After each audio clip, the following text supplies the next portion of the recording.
Times news channel देखे आप सभी दर्शकों का बहुत बहुत स्वागत है। मैं हूं रमनदीप कौर।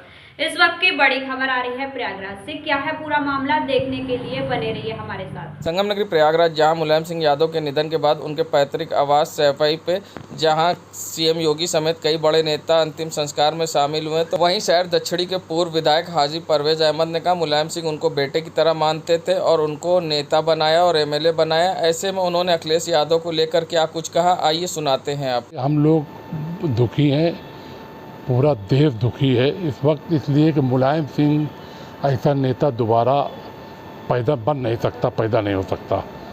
इसलिए हम लोगों को, हमारे साथ तो खैर नेताजी ने जिस तरह से हमको मानते थे, बिल्कुल औलाद लड़के के जैसा मानते थे, हमको ले आके राजनीतिक आदमी नहीं थे, चुनाव लड़ाया, एमएलए बनाया। और आज हम बहुत दुखी हैं, बहुत दुख है हमको, और हम दुआ करते हैं कि अल्लाह ताला उनको अपनी जगह दे। देखिए, नेताजी का जो कार्यकाल था, और उत्तर प्रदेश में अब अगर नेताजी का कार्यकाल से अच्छा कोई कार्यकाल नहीं था, और अगर कार्यकाल हुआ है तो फिर माननीय अखिलेश यादव जो उनके पुत्र हैं, उनके कार्यकाल में। क्या लगता है आपको, अखिलेश यादव अपने पिता की राजनीतिक विरासत को आगे बढ़ा पाएंगे? नहीं, बढ़ा नहीं पाएंगे। उनके अंदर जो सूझबूझ है बहुत आगे ले जाएंगे, बहुत आगे ले जाएंगे नेताजी की, उनकी वो करेंगे। और काम किया है, 5 साल वो मुख्यमंत्री रहे उत्तर प्रदेश के। 5 साल में उत्तर प्रदेश की दिशा को बदल दिया था। उत्तर प्रदेश में जिस तरह से विकास की लहरें बहाई थी, किसी ने आज उत्तर प्रदेश में मुख्यमंत्री ने इतना काम नहीं किया था। एक पढ़ा लिखा काबिल आदमी, सूझबूझ का हमारा राष्ट्रीय अध्यक्ष माननीय अखिलेश यादव जी हैं। और हम लोगों को पूरी उम्मीद है, पूरी समाजवादी पार्टी को उम्मीद है कि नेताजी के नाम को और रोशन करने का काम माननीय अखिलेश यादव जी करेंगे। संगम नगरी प्रयागराज अवैध ड्रग्स की तस्करी करने वाले गिरोह का भांडाफोड़ किया है। पुलिस ने गिरोह के सरगना सहित 12 अभियुक्तों को गिरफ्तार जॉर्ज टाउन पुलिस द्वारा किया गया है। कब्जे से भारी मात्रा में अवैध रक्त यूनिट के कूट रचित विभिन्न ब्लड बैंकों की स्लिप, रसीद, अन्य उपकरण भी बरामद किए। साथ ही इनके पास से एक जेस्ट कार भी पुलिस ने बरामद करी है। इनके साथ का सरगना शान उर्फ शानू है, जो की अवैध तरीके से ब्लड निकाल कर लोगों को बेचता था। ये एक बड़ा रैकेट ब्लड सप्लाई का पकड़ा गया है। इसमें एक मोहम्मद शान है उर्फ शानू, जो मेन इसका सरगना है। उनके द्वारा इस तरह का ये कार्य 2018 से किया जा रहा है। लगभग 4 साल हो गए हैं। उनके द्वारा कुछ जो गरीब लोग हैं, auto driver, e rickshaw driver या इस तरह के जो लोग हैं, उनको ऑफ़र दिया जाता है कि 1000-1500 रुपये में वो अपना थोड़ा 1 या 2 यूनिट जितना दे सकें ब्लड दें। और वहीं पे ये लोग अपनी टाटा जेस्ट गाड़ी रखते थे, उसी गाड़ी में बिठाकर उन लोगों का ब्लड निकालते थे 1000-1500 रुपये में। उसके बाद ये अपना सिर्फ ब्लड जो ग्रुप है उसकी जांच करते थे, उसके अलावा कोई जांच इनके द्वारा नहीं की जाती थी, ना ही इनके पास इस तरह का कोई इक्विपमेंट है। फिर उसके बाद ये अपने घर में फ्रिज में इसको स्टोर करते थे। इसके बाद हॉस्पिटल्स, जो मेजर हॉस्पिटल्स हैं, वहाँ पर ये अपने लोगों को रखते थे, जो ये इंश्योर करते थे किसी को अगर ब्लड की ज़रूरत हो, कोई पेशेंट है उनका भर्ती हो, तो उनको ब्लड की ज़रूरत हो तो ये अपने पास उनको भिजवाते थे और अपने यहाँ से इस तरह का ब्लड, जो होल ब्लड है, वो सप्लाई करते थे। कितने लोग पकड़े? इसमें टोटल 12 लोग पकड़े गए हैं। जो मोहम्मद शान है, उसको मिलाकर टोटल 12 लोग हैं। इनका सभी का अलग अलग रोल है जो डिफाइंड है, और आगे इसमें और डिटेल्स पता किए जा रहे हैं। इसमें 128 यूनिट ब्लड का प्राप्त हुआ है, होल ब्लड का। इसके अलावा बाकी कुछ इक्विपमेंट मिले हैं, और जो टाटा जेस्ट गाड़ी है वो भी हम लोगों ने इसमें सीज की है। संगम नगरी प्रयागराज में सिविल लाइन स्थित यस हॉस्पिटल में अधिवक्ता के मौत के बाद परिजन व सहयोगी द्वारा की गई मारपीट का वीडियो जारी करते हुए डॉक्टरों ने प्रेस वार्ता करते हुए बताया है कि अधिवक्ता की मौत डॉक्टरों की लापरवाही से नहीं हुई है, और साथ ही उन्होंने ये भी कहा कि अस्पताल पर जो एफआईआर हुई है वह गलत। साथ ही उन्होंने एफआईआर वापस लेने की मांग की है। इस मामले पर मेडिकल एसोसिएशन के अध्यक्ष का क्या कुछ कहना है, आइए सुनाते हैं। आज जो एस हॉस्पिटल में डॉक्टर आलोक मिश्रा, डॉक्टर मंजुल मिश्रा के अस्पताल में जिस प्रकरण में मारपीट हुई, और जो पुलिस ने असंवैधानिक रूप से उनके खिलाफ धारा 304 में एफआईआर दर्ज कर ली है, उसके विरोध में उसको स्पंज कराने के लिए, और वो जो सर्वोच्च न्यायालय का जो Matthew Jacob versus state of Punjab जो निर्णय आया हुआ है उसमें स्पष्ट रूप से ये एफआईआर दर्ज करना बिना किसी मेडिकल इंक्वायरी के या मेडिकल एक्सपर्ट के कमेंट के ये संवैधानिक रूप से सर्वथा गलत था। और अब एफआईआर दर्ज हमारी मांग सबसे बड़ी यही है कि इस एफआईआर को एक्सपंज किया जाए, वापस लिया जाए और उसको एक साधारण तहरीर में तब्दील किया जाए, और जब तक कि मेडिकल एक्सपर्ट्स की रिपोर्ट नहीं लग जाती तब तक एफआईआर दर्ज न मानी जाए। दूसरी मांग हमारी ये है कि जो हमने तहरीर दी हुई है उस पर अब तक जो विरोधी पार्टी है उसके खिलाफ कोई भी एफआईआर दर्ज नहीं हुई है, ना ही उन पर कोई कार्रवाई हो रही है। तो उनको चिन्हित करके सारे सीसी फुटेज सारा आपने देख लिया, पुलिस के पास सारा रिकॉर्ड है, उनको चिन्हित करके और उनके खिलाफ हमारी तरफ से जो एफआईआर की मांग है वो एफआईआर की जाए और उस पर आगे उचित कार्रवाई की जाए और हमें क्षतिपूर्ति दिलाई जाए। प्रयागराज की जॉर्जटाउन पुलिस को मिली बड़ी कामयाबी, जहां जॉर्जटाउन पुलिस ने वाहन चोरी करने वाले गैंग का खुलासा किया है। वहीं प्रेस वार्ता करते हुए एसपी सिटी संतोष मीणा ने बताया कि फैजल के निशानदेही पर 9 बाइक बरामद की गई, जिसमें से 2 के मुकदमे का पता चल गया, अन्य का पता किया जा रहा है। वहीं फैजल के 2 और साथी हैं जो मिलकर वाहन चोरी करते हैं, उनकी भी तलाश की जा रही, जल्द ही उन्हें भी जेल भेजा जाएगा। का वाहन चोर है मोहम्मद फैजल जिसका नाम है, वो पकड़ा गया है। उसको पूछताछ की गई, उससे सारी डिटेल ली गई तो उसकी निशानदेही पर कुल 9 मोटरसाइकिल हैं चोरी की, वो बरामद हुई हैं। 2 मोटरसाइकिल हैं उनका मुकदमे का पता चल गया है, बाकी का पता किया जा रहा है कहाँ पे मुकदमे की वो बाइक्स हैं। इससे पूछताछ में पता चला है कि इसके साथ 2 और लोग हैं जो चोरी की घटनाओं को ये लोग मिलकर अंजाम देते हैं। उनको ट्रेस किया जा रहा है, उनको भी शीघ्र गिरफ्तार कर कार्रवाई की जाएगी।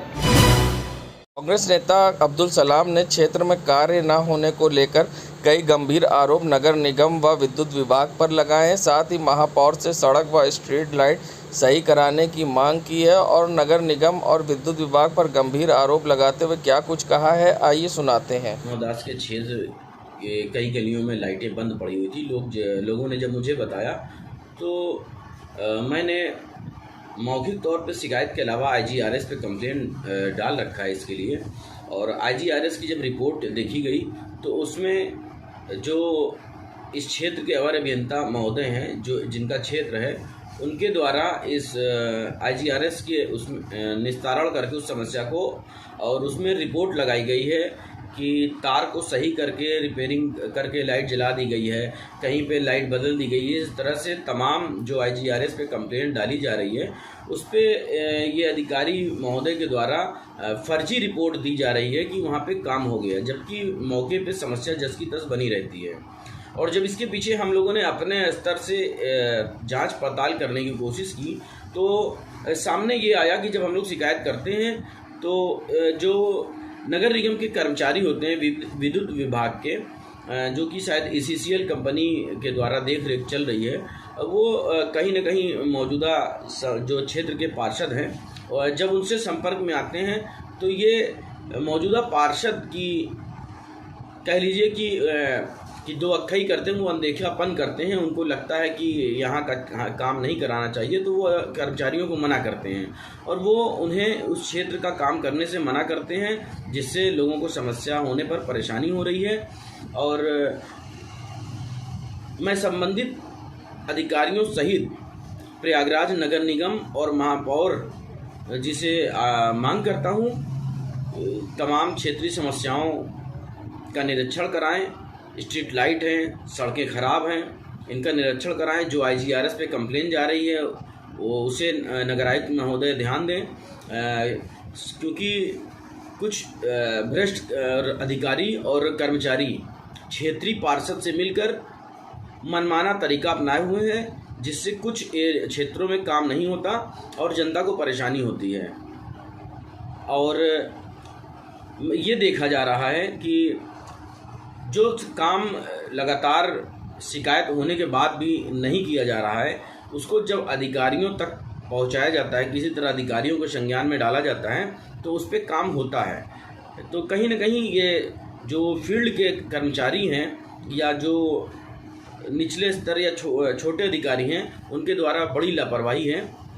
मैं महापौर जी और नगर आयुक्त महोदय से यही मांग करूंगा कि क्षेत्रीय समस्याओं में ध्यान देते हुए समस्याओं का निस्तारण कराएं। मैं अब्दुल सलाम, पूर्व शहर सचिव, कांग्रेस पार्टी। नगरी प्रयागराज में जहां आम आदमी पार्टी ने कमर कस ली है और निकाय चुनाव को लेकर जहां फॉर्म वितरित किया गया है आवेदन के लिए, तो लोगों ने बढ़ चढ़कर आवेदन के फॉर्म लिए हैं। तो वहीं जहां फॉर्म वितरण तो किया गया है, मगर आम आदमी पार्टी के जिला अध्यक्ष से जब सवाल किया गया आगामी निकाय चुनाव में महापौर का आम आदमी पार्टी से चेहरा कौन होगा, तो उनका कहना था कि जल्द ही हम घोषणा करेंगे और उन्होंने आरक्षण की भी बात कही। ऐसे में क्या कुछ कहा है आप जिला अध्यक्ष डॉक्टर अल्ताफ़ अहमद ने, आइए सुनाते हैं। बहुत जल्द आरक्षण आने वाला है। आरक्षण आते ही हम लोग ये बताएंगे कि कौन कौन किस किस वार्ड से हमारे चेहरे होंगे, और जो भी चेहरे होंगे वो ट्रिपल सी के ही मुद्दे पर होंगे। ना वो कम्युनल होएगा, ना वो क्रिमिनल होएगा, और ना वो कैरेक्टर का ख़राब होएगा। हम लोग इसको ध्यान में रखते हुए ही अपने प्रत्याशियों को चिन्हित करेंगे और उनको टिकट देंगे। नगरी प्रयागराज महिलाओं के लिए जहां करवा चौथ का व्रत खास महत्व रखता है और हर सुहागन महिलाएं इस व्रत को ज़रूर पूरा करती हैं, क्योंकि अपने पति की लंबी आयु के लिए ये व्रत रखा जाता है। ऐसे में महिलाएं निर्जला व्रत रखती हैं और साथ ही 16 श्रृंगार करती हैं। 16 श्रृंगार में सबसे खास मेहंदी माना जाता है, जिस पर करवा चौथ से पहले लोगों की मेहंदी लगवाने के लिए भीड़ दिखाई दी। जहाँ कोरोना काल में कोई भी कार्य नहीं हो रहा था और किसी प्रकार का ना ही आयोजन, वहीं सब समान होने के बाद अब लोगों में खुशी है, तो लोग मेहंदी लगवाने के लिए भीड़ दिखाई दी और करवा चौथ पर महिलाएं मेहंदी लगवाते दिखाई दी। और इस पर उनका क्या कुछ कहना था, किस तरह से वो मेहंदी लगवा रही और क्या है इसके पीछे वजह, आइए सुनाते हैं। ये करवा चौथ की शुरुआत स्त्रियों का जो श्रृंगार होता है ये मेहंदी से ही चालू होता है, इसलिए आज से हम मतलब सजना संवरना जो होता है 16 श्रृंगार में एक ये भी एक श्रृंगार है मेहंदी का, तो जो आज से हमने स्टार्ट कर दिया है और जो कल तक चलेगा। मेरा अनु, थैंक यू। करवा चौथ की शुरुआत मेहंदी लगाने से होती है और मेहंदी जो है वो सुहाग की निशानी में ही आता है, इसीलिए हम लोग आज मेहंदी लगवा रहे हैं और कल करवा चौथ का व्रत रखेंगे। कल माता गौरी जी की पूजा होती है और चांद देखने के बाद ही हम लोग उपवास खोलते हैं। मेरा नाम नीलम है। संगम नगरी प्रयागराज जहां भारत में सुहागिनों के लिए करवा चौथ का व्रत बेहद खास माना जाता है। मान्यता है कि इस व्रत को रखने से पति की लंबी आयु होती है, इसके साथ ही वैवाहिक जीवन सुखमय होता है। सुहागिनें करवा चौथ का निर्जला व्रत रखती हैं और चौथ माता की पूजा करती हैं। इस दिन रात में चंद्रमा का दर्शन और अध्याय देने के बाद व्रत खोलती हैं। ऐसे में करवा चौथ का व्रत रखने का क्या इतिहास है और क्या महत्व है, ऐसे में किस तरह से पूजा अर्चना करी जाती है, क्या इसका विधि विधान है, इस पूरे मामले पर क्या कुछ कहना है पंडित शिप्रा सदेव का, आइए सुनाते हैं आपको। ओम गणपति नमः। करवा चौथ का पवित्र त्योहार इस वर्ष 13 अक्टूबर 2022 को रखा जा रहा है। यह त्योहार कार्तिक महीने की कृष्ण पक्ष की चतुर्थी तिथि को रखा जाता है। चतुर्थी तिथि के कारण इसे चौथ कहा जाता है, करवा चौथ का व्रत कहा जाता है। करवा चौथ का इंतजार सुहागन स्त्रियां पूरे वर्ष करती है, क्योंकि यह व्रत पति की लंबी आयु के लिए रखा जाता है। ये उनके बीच का प्यार बढ़ाता है। करवा चौथ का त्योहार सिर्फ पति पत्नी का ही त्योहार नहीं है, इसमें मायके और ससुराल दोनों का ही इम्पोर्टेंट रोल होता है, क्योंकि मायके से आया हुआ बया भी इम्पोर्टेंट है, क्योंकि उसी से ये व्रत किया जाता है। और सास की तरफ से जो सरगी दी जाती है, पति की तरफ से जो सरगी दी जाती है, उसी से ये व्रत आरंभ होता है। आइए बात करते हैं कि ये व्रत कैसे रखा जाता है और क्या विधि विधान है। आज के दिन लगभग ये व्रत एक दिन पहले ही शुरू हो जाता है शाम से, क्योंकि घर पे जब सरगी आ जाती है तब से ही ये व्रत शुरू हो जाता है। सरगी सास ससुर या पति के द्वारा व्रत धारक स्त्री को दिया जाता है। उनको नारियल, मीठा, सुहाग का सामान, कपड़ा, ज्वेलरी, जो भी सुहाग के सामान होता है वो सारा कुछ दिया जाता है। और उस सुहाग के सामान मिलने के साथ, यानी कि सरगी मिलने के साथ ही यह व्रत शुरू होता है। इसमें सुबह जो सुहागन स्त्रियां होती है वो सुबह जल्दी उठती है। जब तक कि तारे निकले रहते हैं तब तक सरगी खाने के बाद ही यह व्रत शुरू होता है। सरगी में दूध फेनियां जरूर बनती है, क्योंकि दूध फेनियां को रख के ही सुहागन स्त्री व्रत प्रारंभ करती है। इसके अलावा फल, मिठाई, खाने में जो भी खाना हो खाया जाता है। उसके बाद तारा निकले ये खाया जाता है, क्योंकि तारे अगर डूब जाते हैं तो उसके बाद खाना नहीं खाया जाता, वहीं से ये व्रत शुरू होता है। इसके बाद पूरा दिन सुहागन स्त्रियां निर्जला व्रत रखती हैं। निर्जला व्रत रखते हुए दिन में वो 16 श्रृंगार करती है, ओढ़ती है, मेहंदी लगवाती है, ज्वेलरी पहनती। पूरा दिन सुहागन स्त्रियां 16 श्रृंगार करती हैं। उसके बाद शाम को 4 बजे से 5 बजे तक करवा चौथ की कथा कही जाती है। इसमें सुहागन स्त्रियां मिलती हैं। कई सुहागन स्त्रियां मिलके 5, 7, 11, 21 जितनी भी स्त्रियां मिल सके वो एक खुले स्थान में बैठती हैं, जो कि स्पेस ओपन होना चाहिए। वहां पे स्त्रियां सर्कुलर मोशन में बैठती हैं और करवा माता की कथा कही जाती है। इसमें पार्वती माँ की पूजा की जाती है, पार्वती माँ की पूजा की जाती है और साथ में कथा कही जाती है। और जो बयां मायके की तरफ से आया होता है उसे उनकी प्लेट पे रखा होता है और उस थाली को वटा जाता है। वटने का मतलब होता है कि एक सर्कुलर मोशन में घुमाया जाता है और कथा कही जाती है। यह थालियों को 7 बार वटाया जाता है, जिससे कि यह कथा पूर्ण होती है। और उसके बाद सुहागन स्त्रियां सदा सुहाग का आशीर्वाद लेती हैं। अपने जितने घर के बड़े बुजुर्ग होते हैं, जितनी महिलाएं वहां पे बड़े बुजुर्ग होती है, सबका आशीर्वाद लेती हैं सदा सुहागन का। उसके बाद वो घर जाती हैं अपने और चांद निकलने का इंतजार करती है। चांद जब निकलता है तब दिए की रोशनी में सबसे पहले चांद को देखा जाता है, उन्हें अर्घ्य दिया जाता है और फिर उसी चांद दिए की रोशनी में छन्नी के साथ ही पति को देख के यह व्रत संपूर्ण किया जाता है। कुछ कुंवारी कन्याएं भी ये व्रत रखती है। जो कुंवारी कन्याएं व्रत रखती है वह तारा देख के व्रत खोलती है, वो चांद नहीं देखती है। वो शाम को जब पहला तारा निकलता है तो तारा देख के अपना व्रत संपूर्ण कर लेती है। वो कुंवारी कन्याएं अच्छे वर के लिए करवा चौथ का व्रत रखती है। आशा करती हूँ माँ पार्वती का आशीर्वाद आप पे बरसे। इन्हीं शुभकामनाओं के साथ मैं पंडित शिप्रा सदैव आपसे विदा लेती हूँ। ओम नमः शिवाय। शिव जी सदा सहाय। जय माता।